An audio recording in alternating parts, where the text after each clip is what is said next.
Bien avant les ordinateurs et les bases de données, on organisait les documents avec des systèmes de classement hiérarchique.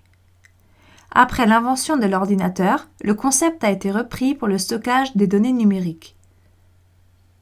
Les documents ont alors été stockés dans des dossiers et sous-dossiers. Toutefois, les dossiers ont de sérieux inconvénients. Chaque utilisateur a sa propre idée de la hiérarchie à utiliser. Lorsque plusieurs utilisateurs participent au même projet, le résultat est un classement confus et les documents sont difficiles à trouver. De plus, que faire si un document doit être stocké dans plusieurs dossiers? La solution est de le copier. Les documents sont ainsi dupliqués. Au final, il faut beaucoup de temps et de rigueur pour organiser les documents dans des dossiers. Plus il y a de documents et d'utilisateurs, plus il faut de temps pour organiser les documents dans des dossiers. Les documents doivent être stockés et trouvés facilement. C'est pour cette raison que les systèmes de classement de documents modernes, tels que Google ou Evernote, ont remplacé les dossiers par des tags et des mots-clés. Time Sensor Legal utilise également des mots-clés. Au moyen de zones, les deux approches peuvent même être combinées. On obtient alors une vue d'ensemble et une flexibilité optimale. Les zones ne sont pas des dossiers, il s'agit de grilles d'organisation fixes qui s'appliquent à tous les mandats auxquels elles ont été attribuées. Si vous modifiez la classification, par exemple en ajoutant ou supprimant une zone, cette modification est reportée immédiatement dans tous les mandats. Cela empêche les utilisateurs de créer des structures différentes dans des mandats similaires. Les zones ne sont pas hiérarchiques. Par conséquent, les documents ne peuvent pas être perdus dans des sous-dossiers complexes. Les zones sont des classifications de base applicables de façon universelle lorsqu'elles sont attribuées au mandat.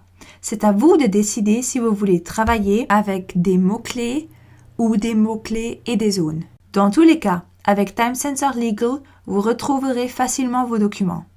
Regardons cela dans la pratique. Ouvrons un dossier et regardons l'archive des documents plus en détail. Nous trouvons ici une liste de différents documents. Dans notre cas, il n'y a pas de zone. Tous les documents se trouvent dans une seule liste. Plusieurs outils permettent de filtrer la liste afin de trouver rapidement les documents. Il y a tout d'abord les filtres sur le côté gauche. Nous pouvons les sélectionner ou désélectionner. Le filtre par date nous permet de masquer rapidement des documents anciens.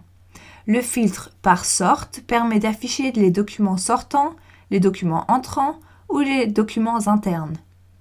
Un clic de souris avec la touche Alt permet de sélectionner ou de désélectionner tous les filtres en une seule fois. Vous pouvez également filtrer les documents d'un seul ou de plusieurs mandats. Pour des recherches plus avancées, vous devez utiliser le champ de recherche. La recherche par défaut est une recherche par nom. Lorsque vous tapez quelques lettres, les documents sont filtrés en conséquence. Vous pouvez également rechercher par type. Cela vous permet par exemple de trouver un numéro de fax. Une autre option est la recherche par date. Cherchons par exemple tous les documents qui ont été créés avant le 23 mars. Il faut dans ce cas utiliser l'opérateur de recherche -que. Vous pouvez également rechercher dans la colonne de Info ou par mots-clés. Nous y reviendrons plus tard. La recherche par contenu est un point fort. Un document de démonstration se trouve sur le bureau. Dans celui-ci, mémorisons le mot « professionnel ». Importons maintenant le document dans Time Sensor Legal. Nous le classons dans le mandat divorce. Le document apparaît maintenant dans l'archive. Si vous travaillez en mode multi-utilisateur, le document se trouve sur le serveur et il est indexé dans son texte intégral. Cela nous permet de chercher immédiatement dans le contenu. La recherche par contenu est un grand avantage parce que vous n'avez pas besoin de vous soucier des noms de documents ou des mots-clés. Comme vous avez pu le voir, les filtres vous offrent un accès rapide aux documents. Les résultats des recherches peuvent bien sûr être affinés. Il suffit pour cela de cliquer sur l'en-tête de la colonne souhaitée. La petite flèche vous indique si la colonne est triée par ordre croissant ou décroissant. il est parfois nécessaire d'importer dans Time Sensor Legal un dossier existant avec tous ces documents. C'est une bonne occasion pour vous initier à l'utilisation des mots-clés. Les mots-clés sont comme des dossiers, en plus flexibles. Sur le bureau se trouve un dossier avec des analyses de marché. Plusieurs concurrents ont été analysés. Les rapports ont été enregistrés dans des sous-dossiers en fonction de critères géographiques. Il y a des concurrents en Asie, en Europe et aux États-Unis. Nous importons la totalité du dossier avec un glisser-déposer dans l'archive des documents. Cela permet non seulement d'importer les documents, mais aussi de convertir les noms de dossiers en mots-clés. Les documents font partie du mandat due diligence. Les documents vont maintenant être importés. Les dossiers et sous-dossiers ont disparu. Les documents apparaissent dans une seule liste. Dans la boîte d'information, nous pouvons voir que les dossiers ont été correctement convertis en mots-clés. Essayons maintenant la recherche par mots-clés. Un deuxième petit menu affiche les mots-clés utilisés dans ce mandat. Supposons que nous recherchions les concurrents asiatiques. Nous pouvons facilement choisir le mot-clé et afficher immédiatement les concurrents asiatiques. Essayons maintenant avec les concurrents de Chine. Il y en a 3. Et les concurrents de France? Il suffit d'un seul clic pour les afficher. Un des problèmes d'une structure basée sur des dossiers est que les documents ne peuvent être classés que selon un critère. Dans notre exemple, ce critère était géographique. Que faire si nous voulons afficher séparément les concurrents particulièrement importants? Nous ajoutons simplement un nouveau mot-clé. Vous aurez remarqué que les mots-clés sont séparés par 2 points. Entrons le mot-clé Strong. Le nouveau mot-clé a été affecté à l'entreprise Beau Soleil Advocacies. Il a aussi été ajouté à la liste de mots-clés de ce mandat. Cela nous permet d'attribuer le mot-clé Strong aux concurrents les plus importants.